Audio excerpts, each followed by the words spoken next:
Bonjour à tous.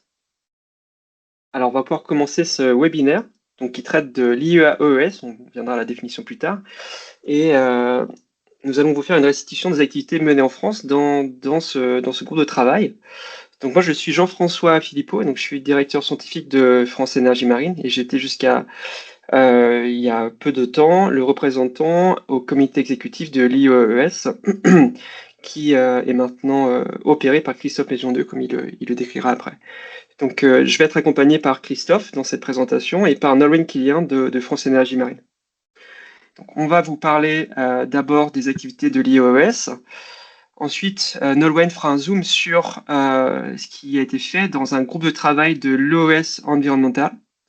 Et Christophe Maisondieu conclura par une présentation sur le contexte français et les actions futures de l'IEOS. Ensuite, on aura une session d'interaction avec l'audience d'environ 15 minutes.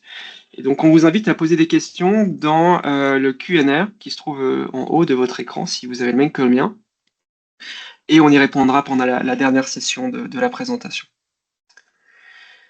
Donc, commencerons d'abord par une présentation de l'Agence internationale de l'énergie. Donc, c'est une organisation intergouvernementale qui est basée à Paris et qui fournit des recommandations politiques, des analyses et des données sur le secteur mondial de l'énergie. Donc, elle regroupe 31 pays et membres et 13 pays associés. Et elle vise à soutenir la sécurité énergétique, la transition vers une énergie propre. Donc, c'est évidemment une agence assez stratégique en ce moment. Donc, elle couvre beaucoup de domaines de l'énergie et d'utilisateurs de l'énergie. Donc, vous avez le pétrole, les énergies renouvelables, les carburants à faible émission, et puis ensuite vous avez les utilisateurs de ces énergies-là, que sont le transport, l'industrie, le bâtiment, le stockage, et encore beaucoup d'autres.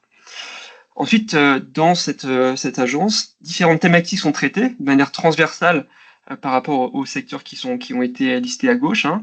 Donc, on va traiter du changement climatique, de la sécurité énergétique, de l'intelligence artificielle, etc. Donc nous allons parler de la branche Ocean Energy System de l'IEA, qu'on appelle donc l'OES. Donc je vais souvent parler de l'IEA-OES ou de l'OES tout court.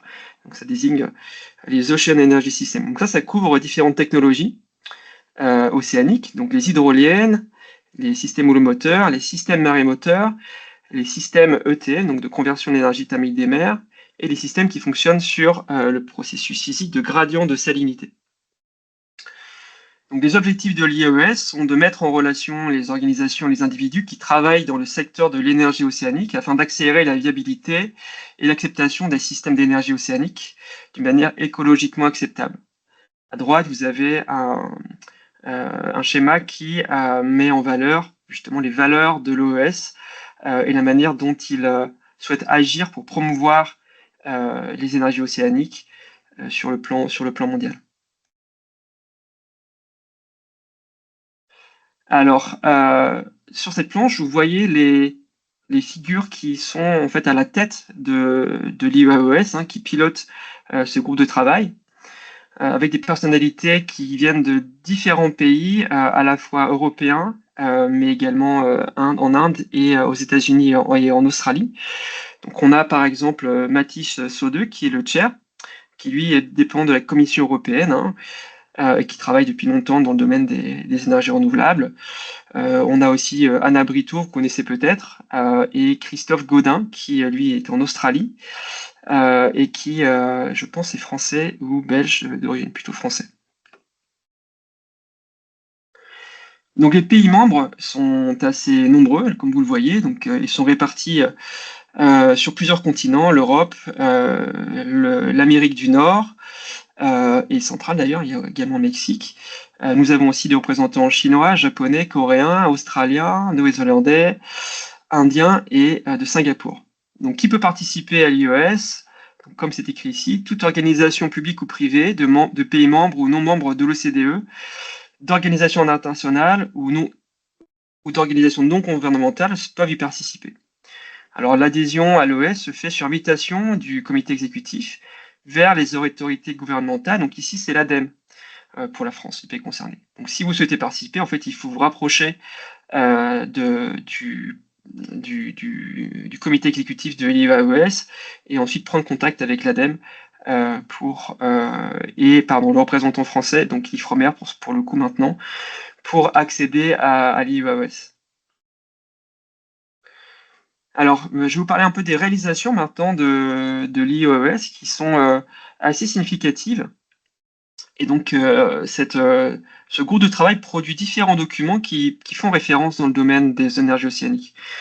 Il y a notamment un rapport annuel qui est très bien rédigé, très bien illustré, et sur lesquels je vais insister un peu. Donc, on a en particulier une section sur les réalisations majeures de l'année, à la fois dans le cadre de l'OS environnemental, comme va l'illustrer Nolwenn juste après, et puis ensuite sur des résultats de différents sous-groupes de travail qui produisent des documents, notamment celui qui traite des performances métriques, qui est juste sous ma souris, si vous voyez ma souris, que je vais décrire un peu plus tard, que je trouve vraiment intéressant. Et ensuite, on a une autre section, la section 4, qui permet d'avoir une vision des avancées et du déploiement, du développement des énergies océaniques à l'échelle mondiale. Donc c'est un document vraiment exhaustif et qui, je pense, peut faire référence dans le domaine. Donc je vais faire un zoom sur un livrable qui a été émis récemment et qui traite du Framework for Ocean Energy Technology, donc d'un cadre en fait pour les technologies océaniques. Et en fait, c'est un cadre d'évaluation de la maturité de ces énergies océaniques et des technologies qui permettent de l'extraire. Et donc c'est ce qu'on appelle le stage gating, qui est décrit de manière assez macro en haut à droite, hein, qui est une sorte d'évolution de l'échelle TRL, Technology Readiness Level, avec un degré de granulométrie plus fin, granularité plus fine, et également décliné sous un certain nombre de volets qui ne sont pas forcément purement technologiques. On va y revenir un peu plus tard. Donc les objectifs de cette tâche et de cette méthode de stage gating, c'est de construire un consensus sur l'évaluation de la maturité des énergies, des technologies d'extraction des énergies océaniques, hein, et également d'aider à la décision, notamment pour les investisseurs qui viendront supporter les coûts de déploiement de ces technologies-là. Je vais rentrer un peu dans le détail et vous illustrer cette méthode de stage gating. Donc, vous voyez, cette méthode, elle couvre différents sujets ou différents volets des technologies océaniques, hein, depuis les coûts jusqu'à la survivabilité, en passant par le PTO et également l'acceptabilité environnementale de ces technologies. À droite, vous avez un tableau qui liste chaque critère, en fait, et qui donne une définition un peu formelle de ce qu'on entend par exemple, fiabilité. Voilà. Ensuite, pour chaque critère, on va évaluer le stade de maturité. Donc là, j'ai illustré le critère de survivabilité et ce qu'il faut réussir à faire pour atteindre le stage, la troisième étape de maturité, et qui concerne la démonstration à échelle réelle. Ah, pardon, à échelle réduite, excusez-moi. Donc là, on doit réussir à cocher différents critères hein, pour atteindre ce niveau de maturité, être capable d'avoir fait une analyse fine des conditions extrêmes et de la viabilité sur le site d'intérêt, par exemple. Hein. On doit avoir aussi fait des tests en bassin ou en canal de traction pour examiner le comportement du système et des sous-systèmes pendant les conditions extrêmes. Et puis, on est capable de réévaluer le coût de l'énergie issue de ces systèmes-là en réestimant les dommages issus de cette exposition aux conditions extrêmes.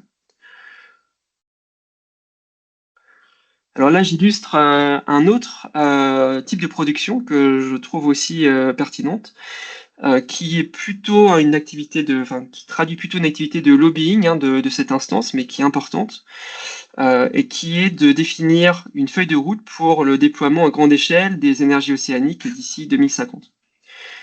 Donc on a un rapport là qui est illustré juste à droite par une extraction hein, que j'ai faite de ce rapport, qui permet de donner les grandes tendances attendues si on se fixe cette feuille de route à horizon 2050, qui serait de développer 300 gigawatts, à l'échelle mondiale, et ce que ça engendrerait en termes de création d'emplois, de création de valeur, et également l'impact carbone positif que ça engendrerait. Donc c'est vraiment un document, je pense, de référence dans ce domaine-là, et qui peut être utilisé à différents niveaux pour sensibiliser les décideurs à l'intérêt du déploiement de ce type de technologie.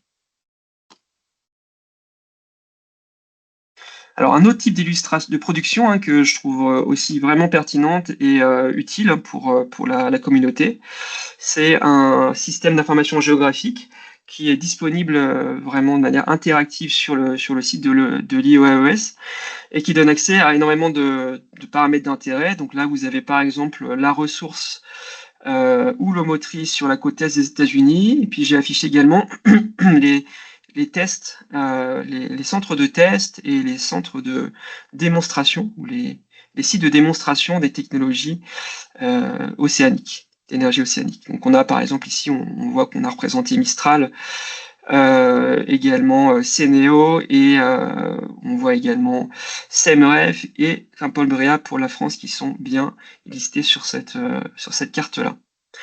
Donc on a accès à beaucoup d'autres paramètres. Ici on peut extraire le potentiel hydrocinétique des rivières, d'autres paramètres d'intérêt, la bathymétrie par exemple, etc. Donc c'est un SIG qui est vraiment bien fait et vraiment utile à mon sens.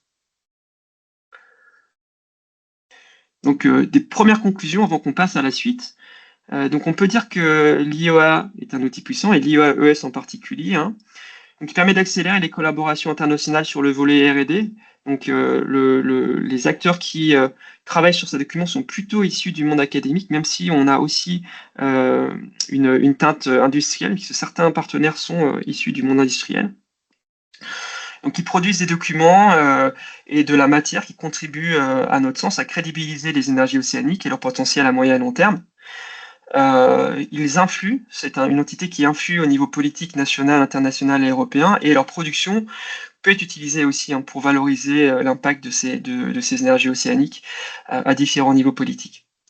Et puis justement, donc cette entité produit des livrables qui sont vraiment de grande qualité, à la fois sur le fond, mais aussi sur la forme. Vraiment, c'est des documents qui sont vraiment agréables à lire, très bien illustrés, et ils organisent des activités de dissémination qui sont bien ciblées. Donc c'est vraiment une entité qui est bien organisée, avec une mécanique bien huilée. On sent qu'il y a aussi la puissance de l'IEA qui est derrière tout ça. Et en conclusion pour ma présentation, donc on souhaite remercier l'ADEME, qui soutient la contribution de France Énergie Marine aux activités de l'IEES, hein. Donc là, on passe la main sur le volet comité exécutif de l'IEES à l'IFREMER, et on continue à être actif sur les tâches techniques, en particulier sur le volet OS environnemental. Et donc je vais laisser maintenant Nolwenn vous illustrer nos réalisations et les réalisations de ce groupe de travail particulier de l'OS, qui est vraiment très efficace et qui produit énormément de valeur dans ce domaine-là. Donc bonjour à toutes et à tous. Donc je m'appelle Nolwenn Killian, je suis écologue marin et je travaille à France Énergie Marine. Et donc en plus de mes activités de recherche, je participe à la tâche OS Environmental, donc que je vais vous présenter maintenant. Donc l'OS Environmental, qu'on appelle également OESI, a été créé par l'IEA-OES en 2010. Et donc c'est une tâche qui regroupe des représentants de 16 pays qui ont pour objectif de porter à connaissance, mais qui participent et examinent également des travaux de recherche essentiellement qui portent sur les effets environnementaux du développement des énergies marines renouvelables, et qui développent des outils pour faire progresser la filière EMR, la filière des énergies marines renouvelables, de manière la plus responsable possible. Donc l'OS Environmental est piloté par le Bureau de l'énergie aux USA, aux États-Unis, et cette tâche est mise en œuvre par une équipe du Pacific Northern National Laboratory, du PNNL, et notamment par Andrea Copping et Lisel Garavelli, avec tous leurs collègues. Et donc cette tâche, se déroule en différentes phases, donc depuis 2010, et France Énergie Marine a rejoint, cette initiative en 2018. Donc nous avons intégré, la phase 3 et nous participons, depuis, aux différentes phases et nous avons, reconventionné pour participer à la phase 5 qui a commencé cet automne. Actuellement, la phase 5 compte 15 pays membres. En fait, les pays sont en cours de recrutement en ce début de phase. Donc concrètement, les travaux de l'OS, Environmental, s'appuient sur, l'énorme travail, produit par, l'équipe du PNNL. Hem et cette équipe, s'appuie aussi sur l'expertise et les apports, des analystes, donc des représentants des différents pays membres de l'OS Environmental. Et concrètement, donc ces analystes, tous les participants se réunissent, 4 fois par an, heu, tout d'abord pour partager les actualités pardon, de cette tâche et également les actualités de chaque pays membre.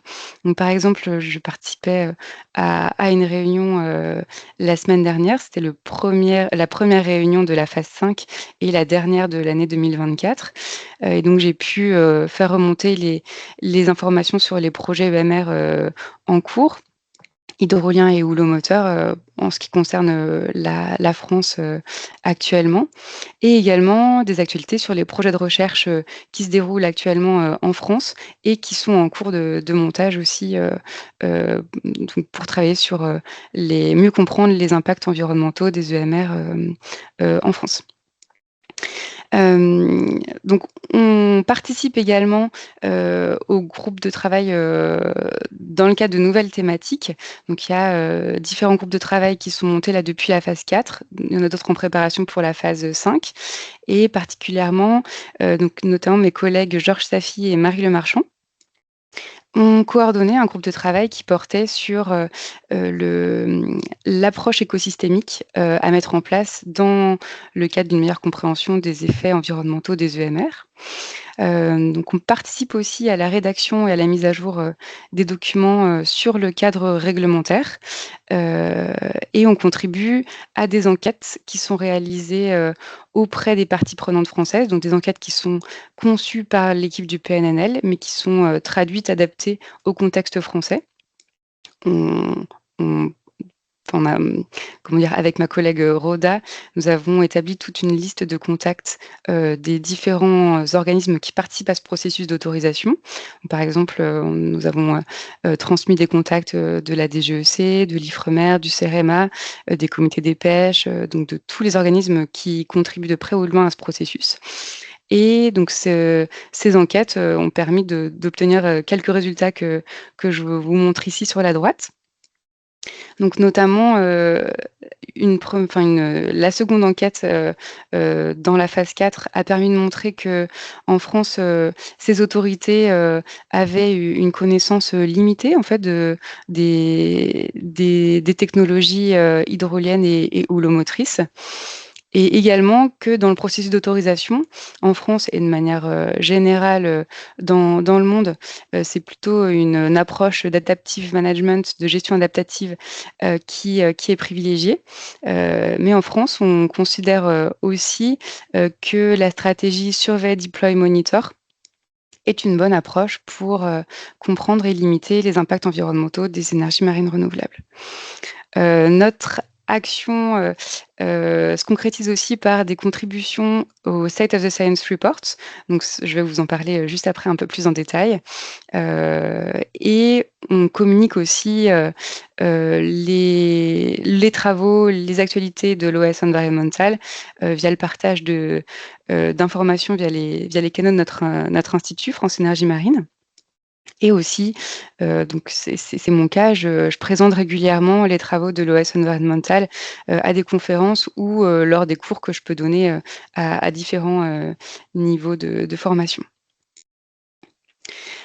Alors donc, plus concrètement, le State of the Science Report dont je viens de vous parler constitue, un point culminant, des 3 dernières phases de l'OSI. Donc ce sont des rapports, assez conséquents, hein. Chaque rapport, fait plus de 300 pages, qui synthétisent, les connaissances disponibles sur les interactions entre les systèmes EMR et différentes espèces, des communautés d'organismes marins, des habitats marins également ou des processus écologiques. Donc ces rapports, synthétisent les connaissances qui sont publiées dans, des rapports de projets ou dans des articles scientifiques et s'appuient également à dire d'experts. Et le dernier rapport, donc le State of the Science Report de 2024 a été publié à la fin de cet été, et il est organisé, en 11 chapitres. Donc tous ces rapports sont disponibles, sur le site, Tethys, dans la partie, énergie marine renouvelable, Marine Renewable Energy. Et vous avez également un lien de téléchargement, ici. Et donc dans ce dernier rapport, donc il y a, un gros travail de mise à jour des connaissances, sur les interactions clés, facteurs de stress ou stresseurs et récepteurs. Donc il y a un gros chapitre, dédié qui, fait l'état des connaissances depuis 2020. Donc on ne reprend pas, les travaux antérieurs qui ont été présentés dans les autres, State of the Science Reports. Et ce nouveau rapport, développe aussi, un peu plus, de manière un peu plus conséquente, les effets, sociétaux, sociaux et économiques des énergies marines renouvelables. Donc ce sont plusieurs chapitres qui sont développés sur cette thématique, qui étaient moins présentes dans les rapports précédents. Et ce rapport, présente également les résultats des 4 groupes de travail qui se sont tenus pendant la phase 4, avec un focus notamment sur les effets des EMR, au sein d'écosystèmes tropicaux et subtropicaux, et également un gros travail sur le changement d'échelle des effets, en considérant les impacts cumulés, des énergies marines renouvelables avec d'autres activités anthropiques. La mise à échelle aussi, des effets des EMR en partant, de machines plutôt isolées, en se projetant à l'échelle, d'une ferme ou de plusieurs fermes, et aussi la mise en œuvre d'une approche, holistique qui comprend, différentes parties de l'écosystème, et je vais vous en parler, un peu plus précisément juste maintenant parce que, c'est le résultat du groupe de travail qui a été, animé, coordonné par, mes collègues Marie Lemarchand et Georges Safi, et donc ces travaux ont été résumés dans le chapitre 9 de ce State of the Science Report. Donc ce groupe de travail, a permis, d'évaluer l'application de l'approche écosystémique au contexte EMR. Donc en faisant la revue de la littérature des différents modèles, qui existent, et qui peuvent être mis en œuvre pour, mesurer, l'impact d'activité anthropique sur le fonctionnement d'un écosystème. Donc il y a des modèles comme le end-to-end, minimum realistic model, des modèles basés sur la taille ou des modèles trophiques. Donc c'est notamment, la spécialité, de ma collègue Marie. Donc ce travail de synthèse a permis, de mettre en évidence, des pistes de recherche pour le futur qui seront notamment, creusées, dans la prochaine phase, de l'OS Environmental, et notamment des questions un peu plus spécifiques, d'utilisation et de veille sur la qualité des données à plus fine échelle, qu'on peut intégrer, au modèle. La prise en compte aussi de l'incertitude qui est une problématique qui a été, soulevée lors de ces travaux, et puis le couplage des différents modèles et approches pour permettre d'avoir, une vision encore plus globale de l'écosystème. Parce que vous avez une illustration ici des différents liens trophiques, qu'on peut observer, dans un écosystème marin, en se concentrant sur les organismes, plutôt marins. Mais, il y a, une forte demande, d'intégration, de la société, humaine également, à ces approches, et ce sont des choses qui sont travaillées, actuellement, à FEM notamment. Donc pour votre information, il existe aussi un résumé, donc c'est très court, 8 pages, donc ça résume 300 pages de rapport, et ça permet, d'avoir une vision très synthétique sur, les différentes interactions, notamment, stresseurs-récepteurs, et les dernières connaissances synthétisées dans le State of the Science Report, et qui, comme le soulignait Jean-François pour les travaux de l'EXCO, les rapports de l'OS Environmental sont tout aussi structurés, très très bien illustrés, de grande qualité et très agréable à lire, comme vous pouvez le voir ici. C'est présenté agréablement et c'est vraiment super à lire.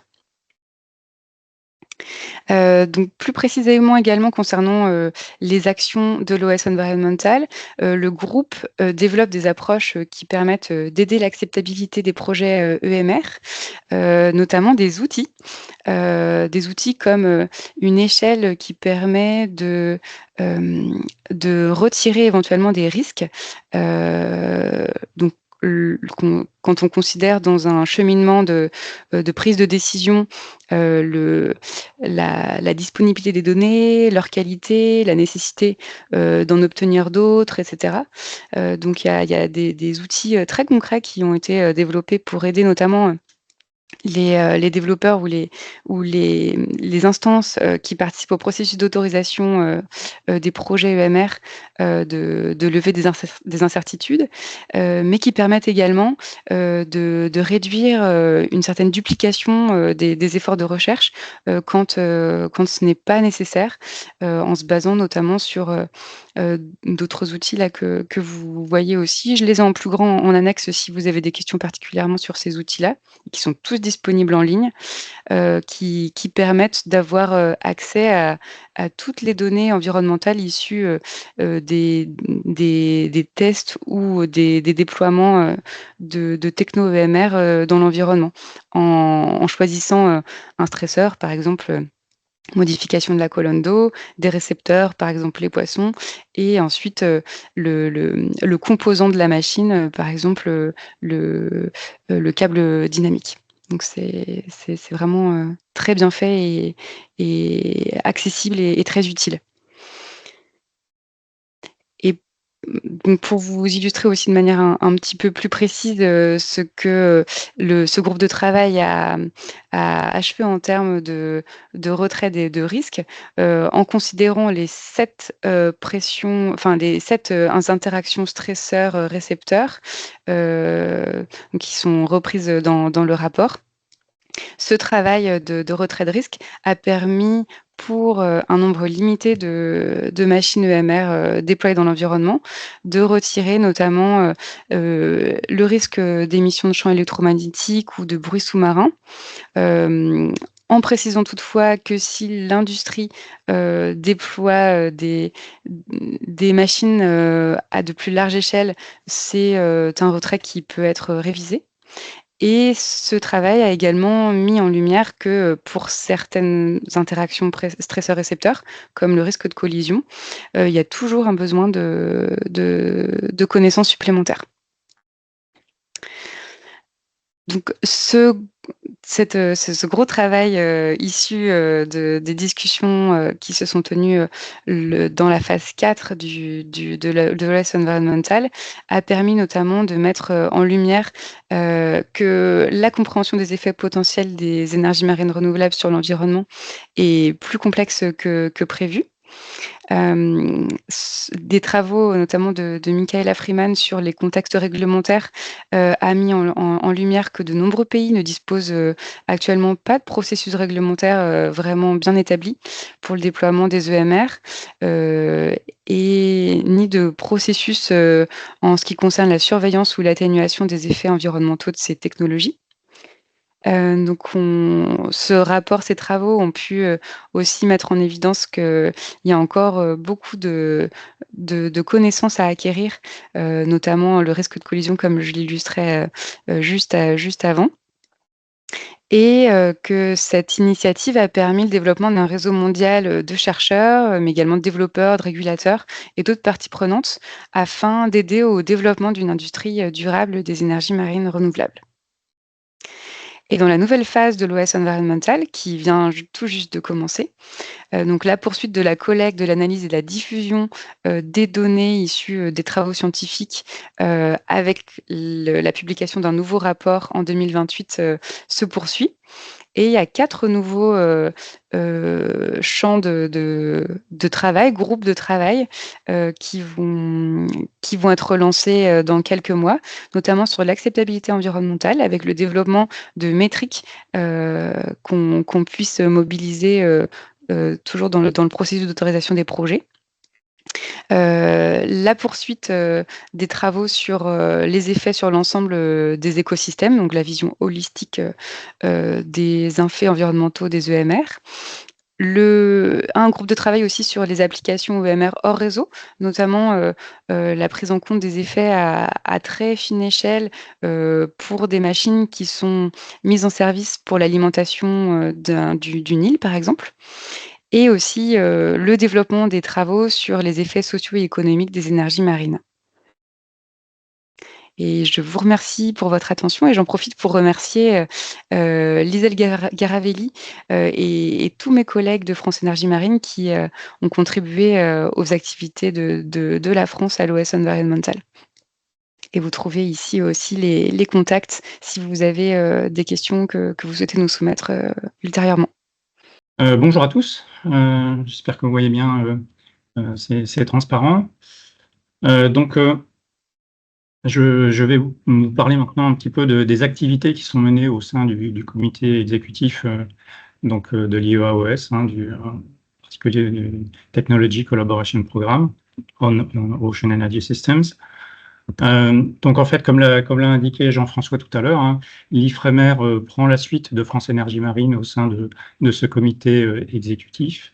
Et puis pour ma part, donc j'ai été nommé comme représentant pour l'IFREMER depuis le 1er septembre, avec le soutien de mon collègue Benoît Augier. Donc quelques mots rapides sur l'IFREMER, fort de ces à peu près 1500 collaborateurs. Donc c'est un institut de recherche qui est entièrement dédié aux sciences et technologies marines, qui couvre un grand nombre de disciplines, des sciences de la vie et de l'environnement, des géosciences, des sciences de l'ingénieur et de l'économie en particulier.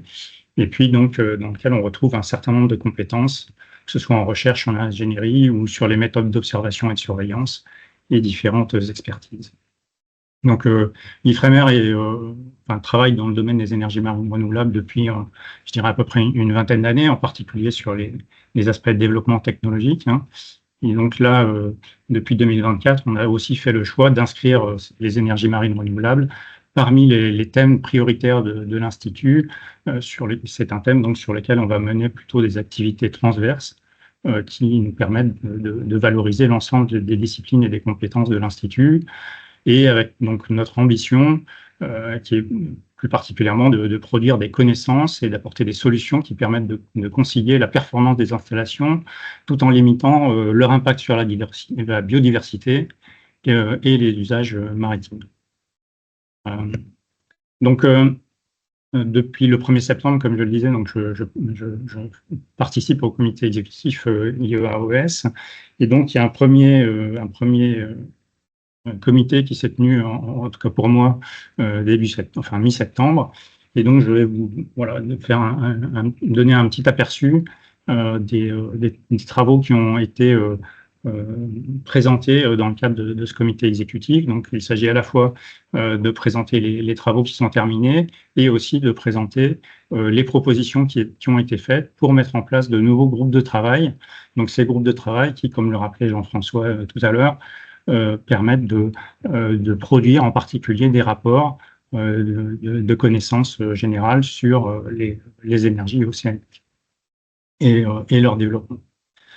Donc, dans les tâches qui sont encore en cours, on a en particulier un groupe de travail qui s'intéresse à la validation et à la vérification des modèles numériques pour les énergies hydroliennes. Donc, l'objectif, c'est vraiment d'examiner les différentes approches de modélisation numérique qui sont en pratique utilisées pour l'hydrolien et donc valider les outils et les méthodologies en s'appuyant en particulier sur des use cases, sur des cas spécifiques. Donc il y a un certain nombre de résultats qui sont attendus, il y en a qui ont déjà été produits, mais les objectifs principaux, c'est véritablement de valider des codes et des approches de modélisation numérique pour pouvoir fournir de nouvelles normes, en fait, qui conduisent à une réduction des incertitudes liées à la modélisation. L'idée, c'est vraiment de réduire les risques dans la planification et l'exécution des projets de ferme hydrolienne, mais aussi améliorer l'estimation du productible et globalement incorporer l'ensemble des données de performance des hydroliennes dans l'estimation du rendement énergétique pour améliorer ou accélérer, on va dire, le développement des projets.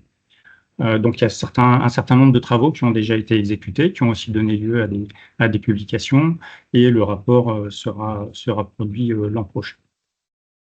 Un deuxième groupe de travail s'intéressait plus particulièrement aux énergies thermiques des mers, donc, et à l'évaluation de la ressource associée. Donc, ces travaux ont été terminés là et ont donné lieu à la publication d'un rapport. Donc, vous pouvez voir la référence ici. Ce qu'on peut noter dans ce rapport, c'est qu'il y a en particulier 2 sujets qui ont été identifiés pour lesquels il serait intéressant de poursuivre des investigations. Hein. Donc, c'est d'une part sur les conduites d'eau froide, toutes les problématiques relatives au comportement des matériaux en milieu marin et aussi aux phases d'installation de ces structures, ETM. Et puis, un autre point sur les échangeurs de chaleur, donc une meilleure estimation des coefficients de transfert de chaleur et l'optimisation des différents types d'échangeurs de chaleur. Donc, vous pouvez accéder à ces rapports sur le site d'IEA OES à la base qui est donné ici. Encore dans cette tâche en cours, donc une étude sur les marchés alternatifs pour les énergies océaniques. Donc, 3 études ont été réalisées sur les dernières années et qui ont donné lieu à la publication de 3 rapports. Donc, le premier sur les énergies marines dans les îles et les régions éloignées, un second sur les énergies marines et l'aquaculture, et un troisième sur les énergies marines et la désalinisation. Donc là encore, vous pouvez trouver ces documents sur le site d'IEA-OES. Et puis puisque ce cycle était terminé, donc il a été proposé de relancer un cycle de travail sur cette thématique, et donc 3 nouvelles études sont proposées pour lesquelles le comité recherche éventuellement des partenaires qui pourraient s'associer à la réalisation de ces études. Donc l'une porte sur l'élimination du CO2 grâce aux énergies marines. Donc, il y a déjà un groupe de travail qui commence à se constituer, avec en particulier les États-Unis, Singapour et l'Australie, mais ils sont encore à la recherche de partenaires. Une étude sur la contribution du holomoteur et de l'hydrolien, je dirais, au mix énergétique, ou en tout cas à la répartition et à la distribution de l'énergie sur les réseaux. Et puis, une autre étude sur l'hydrogène vert et l'énergie hydrolienne, donc comment s'appuyer sur la production hydrolienne pour produire de l'hydrogène vert. Donc là encore, un groupe de travail commence à se constituer donc, autour de l'Australie, de l'Inde, de l'USA, des États-Unis et des Pays-Bas. Donc, ils sont encore à la recherche de partenaires pour compléter ces études. Un autre point intéressant concerne la vision internationale d'IEA-OES qui s'inscrit en fait dans la vision internationale de l'OES d'une manière générale, donc qui s'appuie sur le cadre MTIR pour marché, technologie, infrastructure et réglementation, c'est-à-dire prise en compte de l'attraction du marché d'une part, mais aussi à l'inverse de l'impulsion technologique qui va contribuer à développer les énergies océaniques, le point lié au développement des infrastructures et bien sûr la réglementation qui permet d'encadrer tout cela. Donc, pour soutenir cette vision internationale, donc, il y a un certain nombre d'éléments de recommandations en tout cas qui sont faites aux différents groupes de travail. Donc en particulier, chaque tâche des groupes de travail doit porter sur au moins un des éléments du cadre MTIR. L'idée, c'est que ces tâches permettent d'adresser un message clair aux décideurs politiques. Les préconisations indiquent aussi qu'il est souhaitable de mettre davantage l'accent sur les cadres politiques et réglementaires dans tous ces travaux.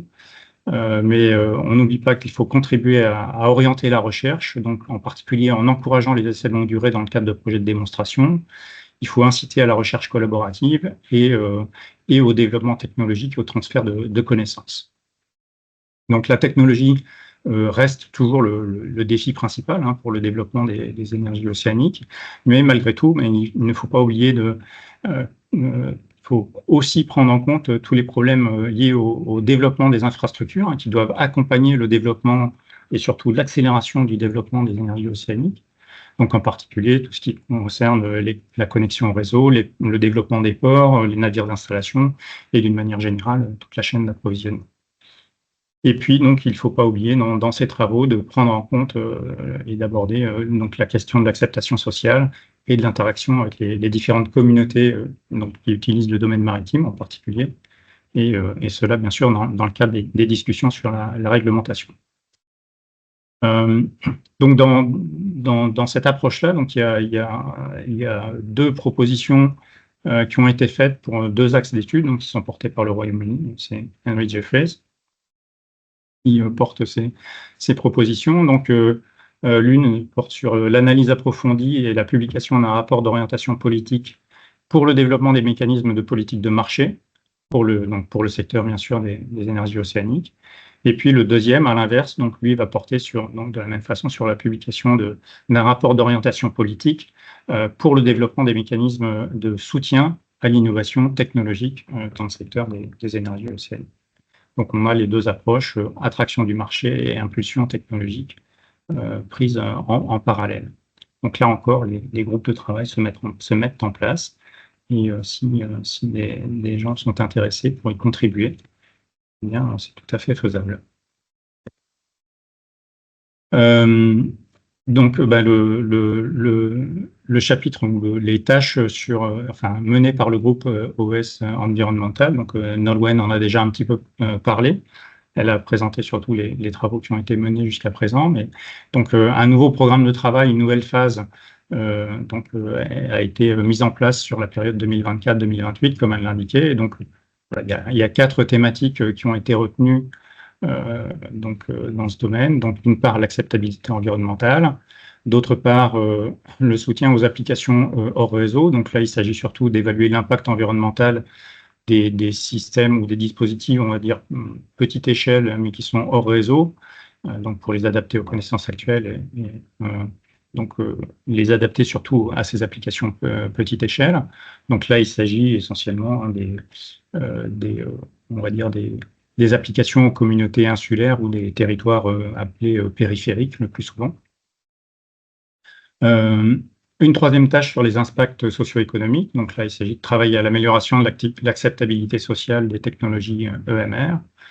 Et puis, les effets à l'échelle du système. Donc là, on va se concentrer sur la compréhension des effets environnementaux cumulatifs à l'échelle du système, donc plutôt grande échelle. Le dernier élément, donc il est assez intéressant de connaître, c'est le WebGIS, donc qui est en fait une interface web, qui est le site en particulier Primeray, donc qui est un portail web sur lequel on peut retrouver tout un ensemble d'informations relatives aux énergies océaniques, et en particulier donc des liens vers le site Tethys, mais ça regroupe tout un ensemble de sites sur lesquels on va trouver des informations intéressantes et pertinentes dans différents domaines. Donc n'hésitez pas à le consulter.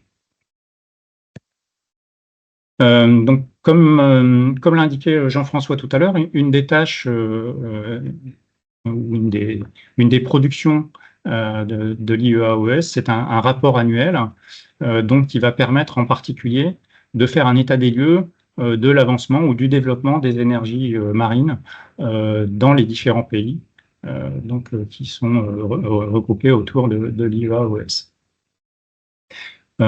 Donc ce rapport est en général assez complet, on y retrouve un certain nombre d'informations sur les différentes thématiques, donc soutien aux politiques pour le développement des énergies marines, donc la stratégie nationale, les programmes de financement, mais il y a aussi donc des informations sur les activités de recherche et de développement, et puis sur toutes les opérations de démonstration, les sites d'essais en mer existants et les projets qui y sont déployés, donc les projets de production qui sont déjà déployés également et en opération, etc. Et puis donc des initiatives spécifiques éventuellement.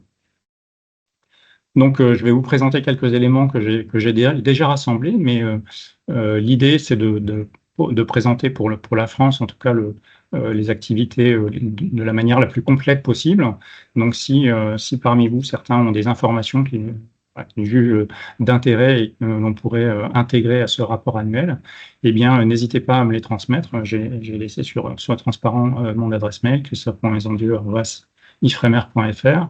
Et donc, si vous avez des retours à faire, eh bien, je vous remercie de les faire pour la mi-janvier, si possible. Donc, les éléments déjà identifiés, donc sur le rouleau-moteur, hein, donc en particulier donc le projet Citerns. Donc, il y a un démonstrateur de ce convertisseur rouleau-moteur à échelle 1/4 qui a été déployé sur le site d'essai de l'Ifremer à Saint-Anne-du-Port-Dic, ici, sur la période donc octobre 2023 et donc jusqu'à fin janvier 2025. Il sera sorti de l'eau à la fin du mois de janvier. Donc jusqu'à présent, les tests ont permis d'évaluer différents paramètres, et en particulier de confirmer le niveau de production et de valider le concept d'export de puissance. Et puis aussi, on fournit des informations pour permettre l'étude de la réponse du câble dynamique. Donc ce projet va se poursuivre avec a priori le déploiement d'un démonstrateur pleine échelle. Son déploiement est prévu sur le site d'essai du CEMREV, donc qui est opéré par la fondation OpenSea, à l'été 2025. Donc ce démonstrateur aura une puissance d'environ 200 kW.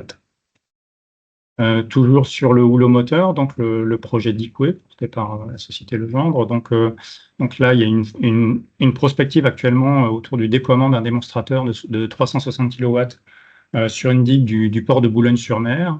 Et donc, a priori, l'installation de cette structure est prévue pour l'été 2025. Et donc, en parallèle, il y a aussi des études en cours pour le développement d'autres sites pilotes, donc un en Espagne et un au Portugal. Donc, le premier pour une puissance installée de 1 MW, le second pour une puissance installée de 2 MW. Également dans le domaine du développement rouleau-moteur, donc il y a un programme de partenariat d'innovation qui a été lancé par l'agglomération de la communauté de communes Marennes-Adour Côte Sud et la région Nouvelle-Aquitaine, donc pour le dérisquage d'une zone d'exploitation pour le rouleau-moteur au large de Cap-Breton.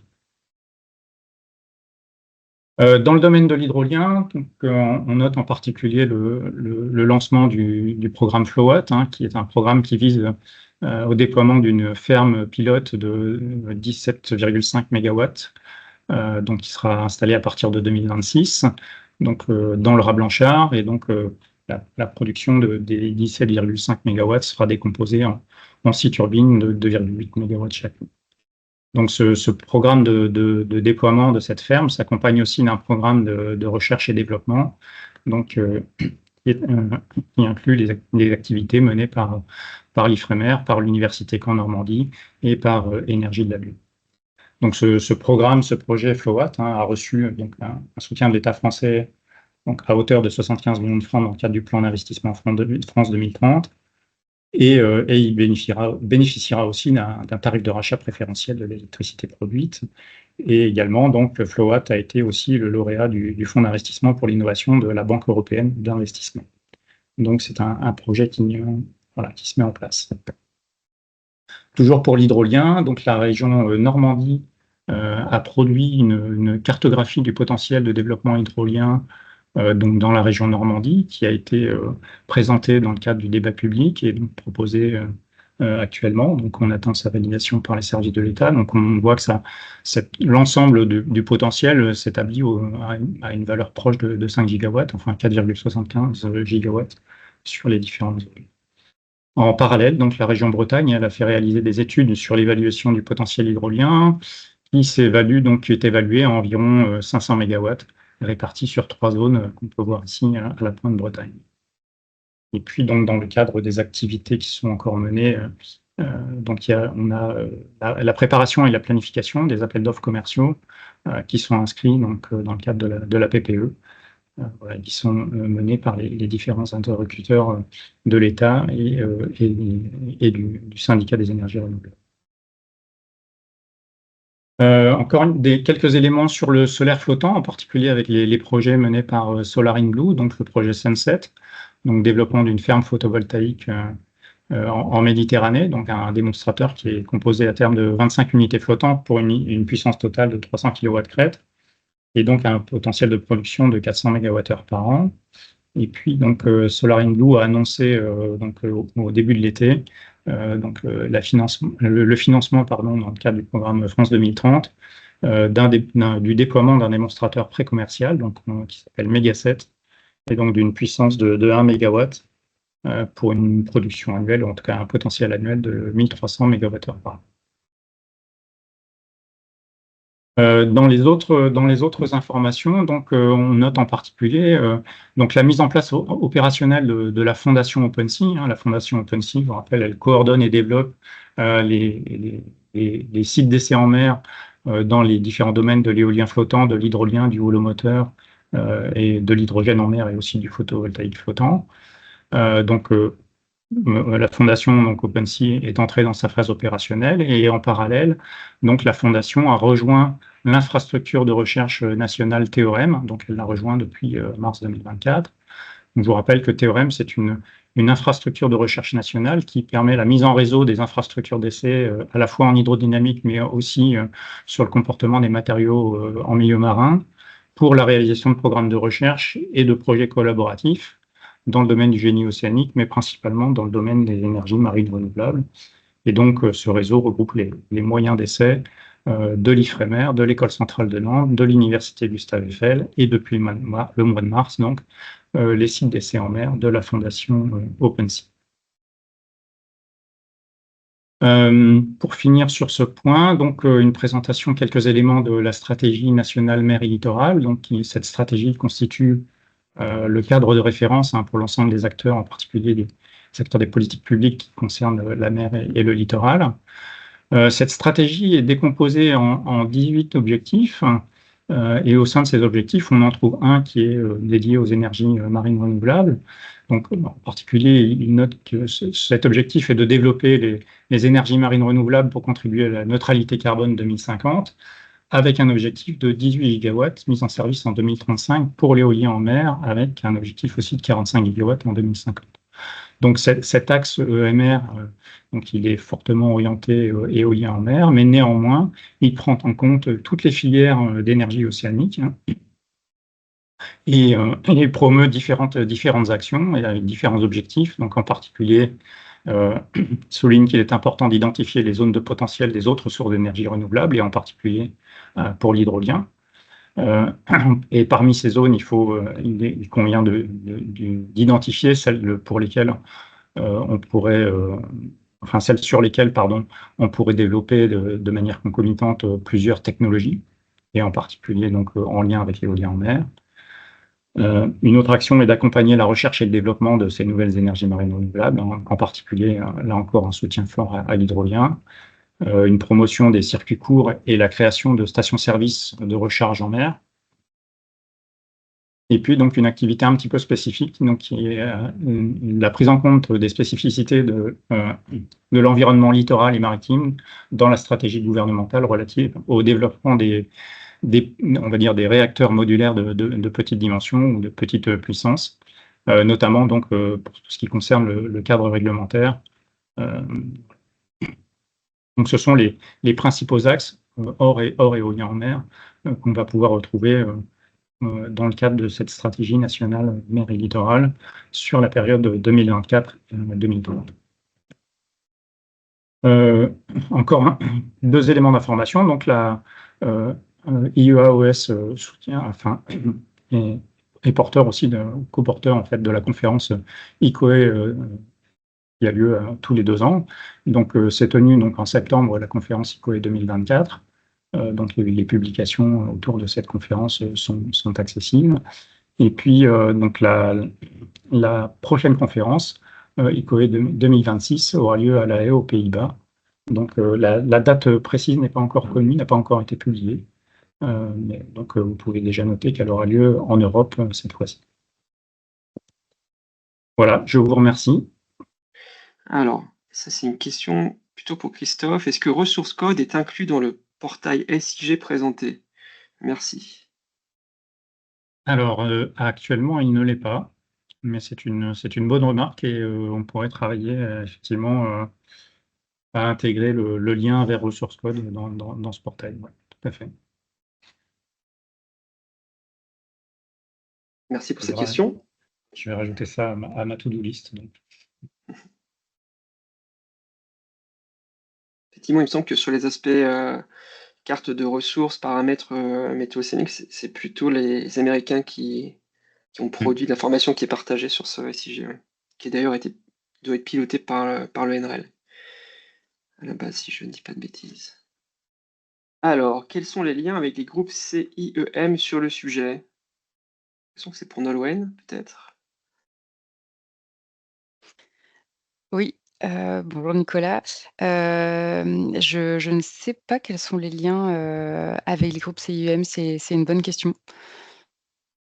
Enfin, quelque part, les informations doivent remonter, mais je ne sais pas exactement quels sont les liens entre ces groupes, plutôt européens et l'initiative OS Environmental.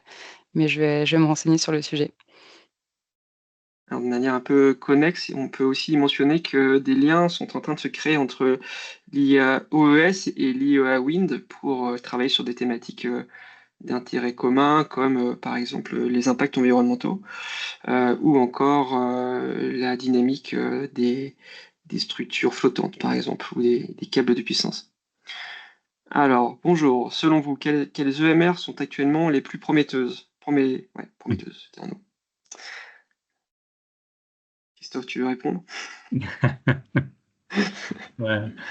Prometteuse, enfin, c'est difficile de juger, mais bon, a priori, donc, actuellement, évidemment, l'éolien offshore est largement, enfin, domine largement le marché. Au niveau européen et en particulier au niveau national, l'hydrolien, donc, qui commence à être, enfin, qui est à un niveau de développement technologique suffisamment mature, on le voit, donc, franchit une étape supérieure, hein, pas uniquement en France, mais en Europe, et donc on va commencer à voir des fermes pilotes au moins, mais qui sont connectées et qui vont produire. Donc à terme, on peut penser qu'il y aura véritablement de la production hydrolienne. Pour le houleau moteur, eh bien, on est encore dans des phases de développement. Pour l'instant, il est difficile de juger de la véritable capacité à produire de manière continue, connectée au réseau. Il y a encore beaucoup de technologies très variées. Pas de consensus fort vers vers une technologie dominante qui vraiment ferait voilà, consisterait en une rupture. C'est peut-être là-dessus qu'il faut travailler en particulier. Donc, poursuivre les efforts de R&D qui ont été peut-être un petit peu trop abandonnés ces dernières années. Voilà. Après, le photovoltaïque flottant, la ressource photovoltaïque est évidemment importante. Mais il y a un certain nombre de contraintes au développement du photovoltaïque flottant, hein, qui sera a priori nécessairement en côtier, et donc dans des zones d'interaction forte avec d'autres activités du domaine maritime, euh, d'autres types de contraintes. Pour le reste, je pense que ce soit le gradient de salinité ou ce genre de technologie, pour l'instant, on est encore dans les phases de recherche et développement, même s'il y a eu quelques prototypes connectés. Donc, non, on est encore dans les phases de développement. Donc, une nouvelle question sur les technologies, et la question est: où en est le marémoteur dans ce paysage d'EMR? Je peux essayer de commencer à répondre et Christophe, tu compléteras pour changer. Alors, c'est une bonne question. Donc, en France, en tout cas, il y a eu un groupe de travail assez récent qui a essayé de redynamiser ce secteur-là. Évidemment, le frein majeur, c'est l'intégration environnementale de cette technologie-là, et Nowen pourra peut-être compléter aussi. En Europe, il y a eu des projets de grande ampleur, notamment en Grande-Bretagne, qui ont commencé à émerger, mais qui n'ont pas été implémentés. Je ne sais pas, par contre, où en est réellement le stade, hein, de ces projets, notamment en Grande-Bretagne. Peut-être que Christophe ou Nobel, vous en savez plus que moi, mais effectivement, c'est un secteur qui a du mal à se développer à cause des interactions avec les écosystèmes en particulier. Christophe, tu sais un peu où on est le Non, projet en Grande-Bretagne? non, J'ai oublié le nom. effectivement, il y a- je pense qu'il y a eu un blocage il y a quelques temps et depuis, pas de nouvelles informations. Donc, D'accord. autrement, il y a un autre projet qui s'est développé en Corée, d'assez Voilà, grande oui, dimension. en Asie, il y a effectivement Mm. des projets qui ont vu le jour en Europe. Je pense qu'il y a un frein assez Mm. important. Est-ce que Nolwenn, tu veux compléter sur le volet impact peut-être? Alors sur le volet impact, je pense que Nicolas Desrois est bien plus à la pointe que moi parce qu'il y a des travaux très récents qui ont porté sur, Oui, la structure et le fonctionnement de l'écosystème de la Rance, notamment, suite à l'installation de l'usine marémotrice, dans cet estuaire. Je sais que la mise à l'équilibre de ce nouvel écosystème, finalement, suite à l'installation, de cette usine marémotrice, a pris, de nombreuses années, autour, de 10 ans. Donc effectivement, l'impact environnemental, de ces technos, en tout cas quand elles, forment une frontière, au sein d'un estuaire, pose, de nombreuses questions. Mais il me semble qu'au Royaume-Uni, la techno qui était envisagée, c'était plutôt, un genre d'enceinte, heu, enfin en partie flottante. Je connais pas exactement, les détails techniques de cette techno. Mais en tout cas, il n'était pas question à ma connaissance d'installer quelque chose, au sein d'un estuaire. ok, merci Nolwenn pour le complément. Ok, bah, je vous propose d'arrêter là. Alors, n'hésitez pas à nous contacter par email si vous avez d'autres questions. On sera ravis de vous répondre. On vous remercie tous pour votre participation à ce webinaire et je remercie particulièrement Nolwenn et Christophe pour le temps passé à préparer les supports et leur très bonne présentation aujourd'hui. Et on vous souhaite à tous de bonnes fêtes de fin d'année. Merci beaucoup. Merci, au revoir. Merci, bonne Au journée, au revoir. revoir.